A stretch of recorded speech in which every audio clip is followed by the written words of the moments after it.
अस्सलामुअलैकुम दोस्तों, उम्मीद है आप सब खैरियत से होंगे। आज की वीडियो में हम आपको दिखाएंगे शाही इमाम पंजाब मौलाना उस्मान लुधियानवी साहब का जादू के ऊपर बहुत ही खूबसूरत बयान। कैसे नफरत का कारोबार चल रहा है जी। लोगों के दिल कमजोर हैं हमारे मुल्क में। मैं आपको अपना एक छोटा सा वाकया सुनाता हूं। हम लोग कहीं गए, हमारे एक दोस्त हैं, उनकी नई कोठी बनी थी, उसका इफ्तिताह था, दावत रखी थी उन्होंने। अब उस कोठी में जब दावत वावत से फारिग होके बाहर निकले तो मैं और मुस्तकीम भाई इकट्ठे ही थे। तो सामने वाली जो कोठी वाले थे उनको पता लगा कि शाही इमाम साहब के बेटे आए हुए हैं और इस कोठी में आज दावत है, इफ्तिताह है। तो वो जो गैर मुस्लिम थे, मियाँ बीवी, वो उसके पास आए कि हजरत को बोलें कि 2 मिनट के लिए हमारे घर भी आ जाएं। अब चलिए जी, पड़ोसी हैं, उनके घर भी चले गए। माशाल्लाह बड़ा खूबसूरत घर बना हुआ था। अब बैठे, हमने उन्हें कहा कुछ खाएंगे पिएंगे नहीं, उन्होंने कहा फिर भी आप थोड़ा सा जूस ले लें। तो आप यकीन माने कि हम उनकी बैठक में बैठे और बहुत मालदार लोग, बैठक बड़ी खूबसूरत बनी हुई थी जिसको ड्राइंग रूम बोलते हैं आप। अब उसकी जो सीलिंग थी बड़ी प्यारी, अच्छी लगी मुझे, तो मैं बड़े ध्यान से उसे देखने लगा कि खूबसूरत चीज है और ये कैसे बनाई गई। मेरा अंदाजा था भी इनसे मालूम करूं भी क्या लगाया है इसमें, भी इतनी खूबसूरत है, इसका डिजाइन बहुत अच्छा है।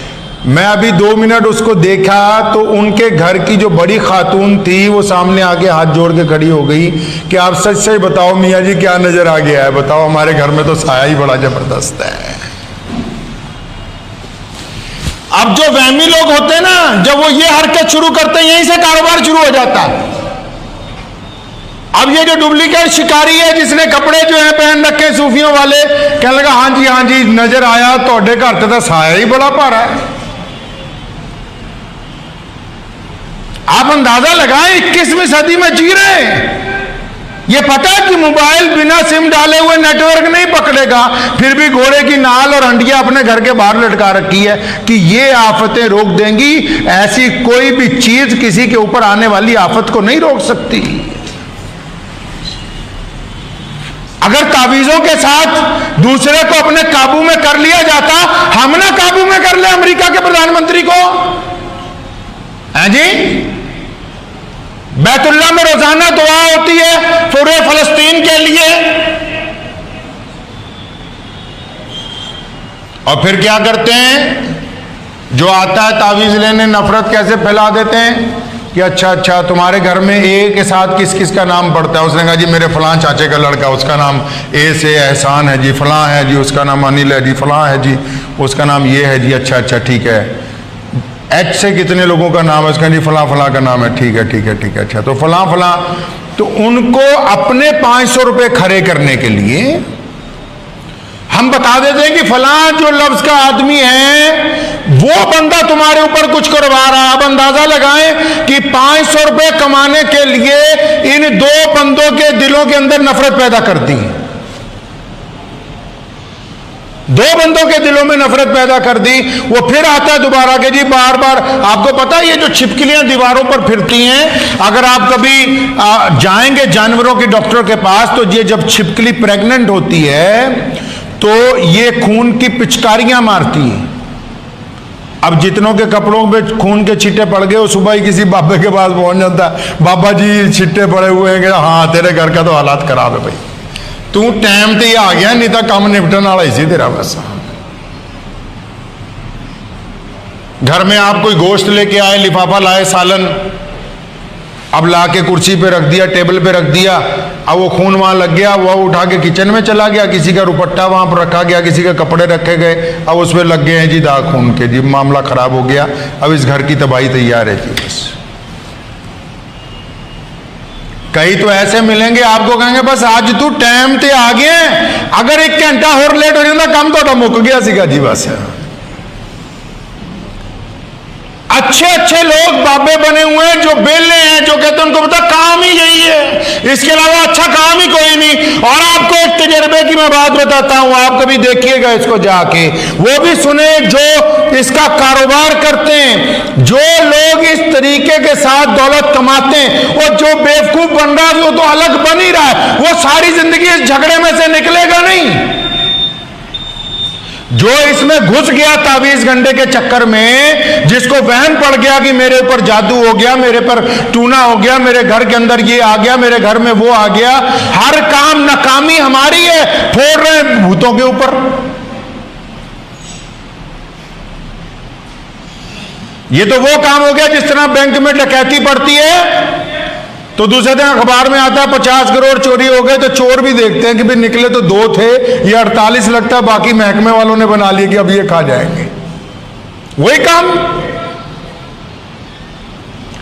आप अंदाजा लगाएं, अगर इस काम के अंदर जो पड़ गया बंदा ना, जिसको इस बात का वहम हो गया कि मैं तवीज लेने हैं, उसने जगह जगह जाना ही, और फिर उसकी जिंदगी, और जो गुमराही में पड़ गया, अल्लाह नहीं चाहते उसे निकालना, वो खुद नहीं ना बदलना चाहता अपने आप को।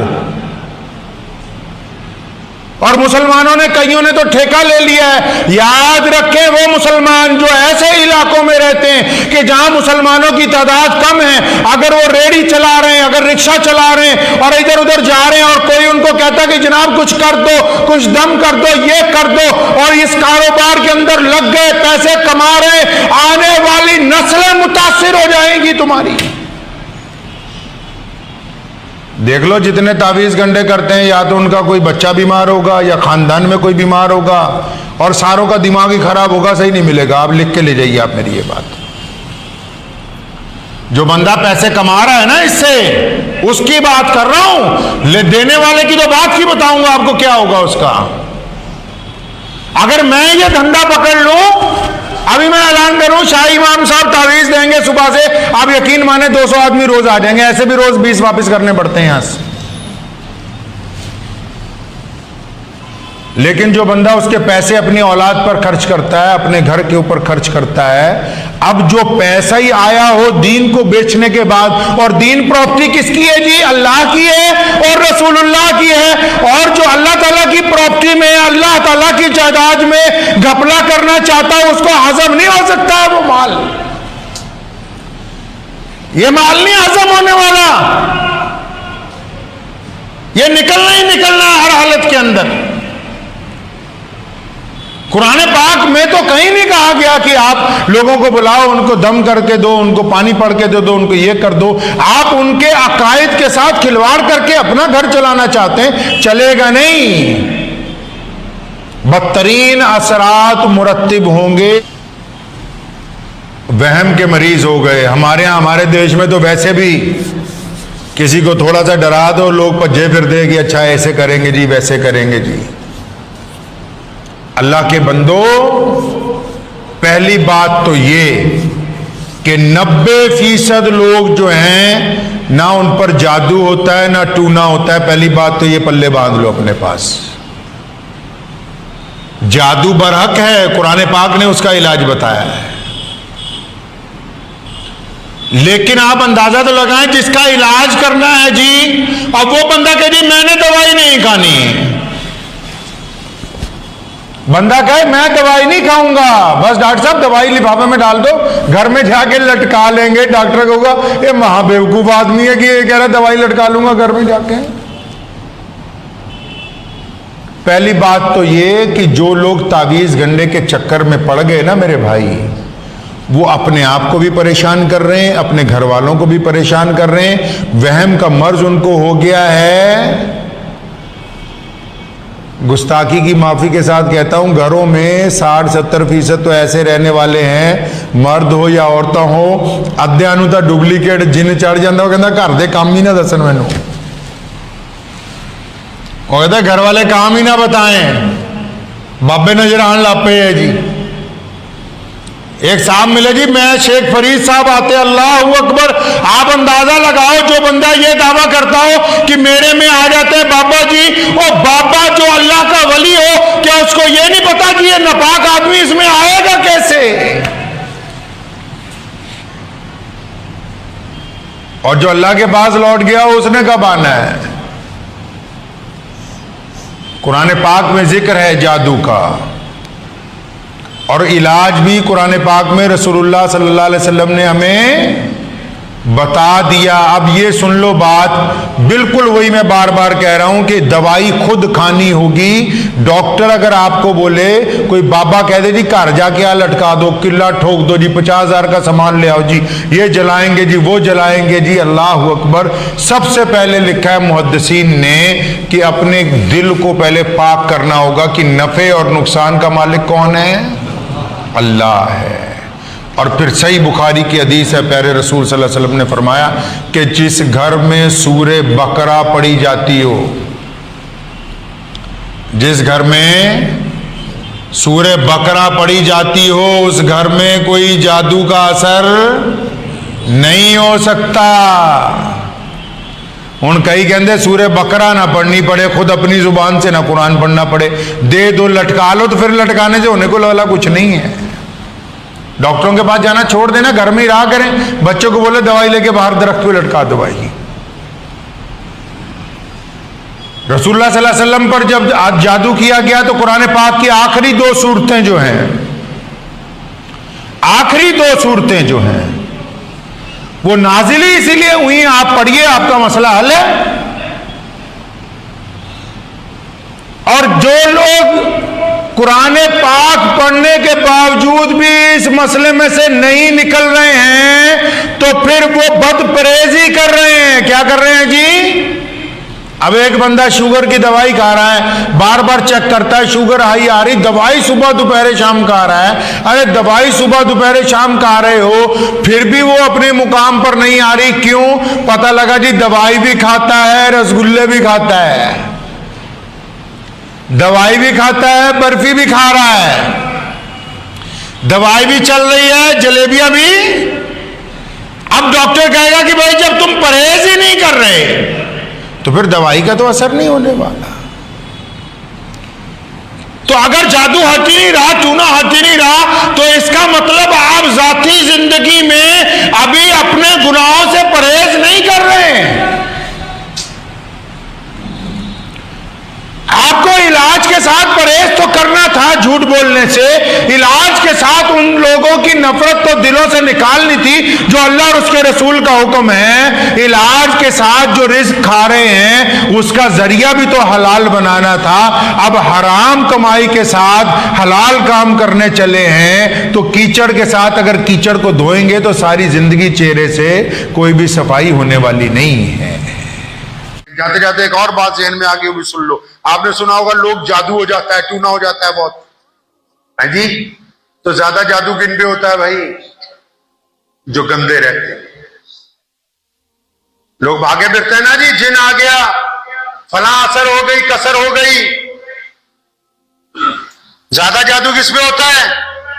जो बंदा पाक रहेगा ना, 100% प्योर, जोर पूरा लगाएंगे जादू वाले, होगा नहीं। और जो नापाक है, जिसके कपड़ों पर पेशाब के कतरे लगे हुए हैं, जिसने कपड़े गंदे रखे हुए हैं, जो अपने घर में गंदगी, जिनके कपड़े बाथरूम में लटक रहे हैं, और जिन्होंने गुसल खाने पे 2-2, 4-4 इंच मिट्टी चढ़ गई है, जिनकी टॉयलेट गंदी है, जिनके घर के अंदर गंदगी है, जो पोछा नहीं मारते, सफाई नहीं करते, तो जादू करने वालों को भी आसानी है। अगला जब जादू करता है तो 2 मिनट में ही हो जाता है। क्यों? क्योंकि आगे गंदगी है, तो गंदगी।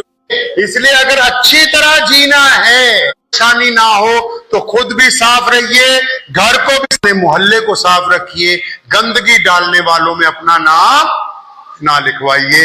तो जितनी बहनें हैं वो नोट कर लें, एक छोटी सी तस्बीह हदिया है उन सब के लिए कि रोजाना फजर की नमाज के बाद अगर यासीन शरीफ पढ़ें तो बहुत बड़ी बात है।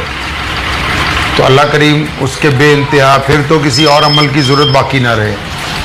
यासीन शरीफ के साथ एक छोटा सा अमल है, वो ये है कि एक तस्बीह दुरूद शरीफ की पढ़नी है। मर्द हजरात भी पढ़ सकते हैं, लेकिन वो दुरूद इब्राहिमी की पढ़नी, जो नमाज में दुरूद शरीफ पढ़ते हैं, उस दुरूद शरीफ की जो नमाज में पढ़ते हैं। अब पढ़नी कैसे वो सुन लीजिए। दुरूद पाक पढ़ने से पहले तस्बीह हाथ में पकड़ लीजिए, दुरूद शरीफ पढ़ना शुरू कीजिए। अल्लाहुम्मा सल्ली अला मुहम्मद व अला अली मुहम्मद कमा सल्लैता अला इब्राहीम व अला अली इब्राहीम इन्नका हमीदुम मजीद। जब लफ्ज़ हमीदुम मजीद पर आ जाएंगे तो तस्बीह पढ़ना शुरू करना है, 100 बार कहना है हमीदुम मजीद हमीदुम मजीद हमीदुम मजीद। बहुत आसान काम है। कितनी बार पढ़ना है जी? हमीदुम मजीद कितनी बार? अब ये आधा दुरूद पाक हुआ, फिर अगला पढ़ें अल्लाहुम्मा बारिक अला मोहम्मद व अला आलि मोहम्मद कमा बारकता अला इब्राहीम व अला आलि इब्राहीम इन्नका। ये फिर दोबारा हमीदुम मजीद कितनी बार? 100 बार। तमाम कामों के लिए काफ़ी हो जाएगी। दिल को दुरुस्त करने के लिए, जादू के लिए, टूने के लिए, बीमारियों के लिए, ज़ुबान की दुरुस्ती के लिए, मिजाज की दुरुस्तगी के लिए, घर के मसाइल के लिए, जितनी परेशानियां, जुमला तकालीफ, उनके लिए ये अल्लाह के जो नबी अलैहिस्सलाम का दुरूद पाक है और उसमें ये जो अल्लाह करीम का नाम बीच में शामिल किया गया है, ये तमाम चीज़ों के लिए काफ़ी हो जाएगा। फिर कभी वक्त हुआ तो इंशाअल्लाह तफसीलन गुफ्तगू होगी। दुआ कीजिए अल्लाह करीम मुझे भी आप सबको भी इन बातों पे अमल की तौफीक अता फरमाए।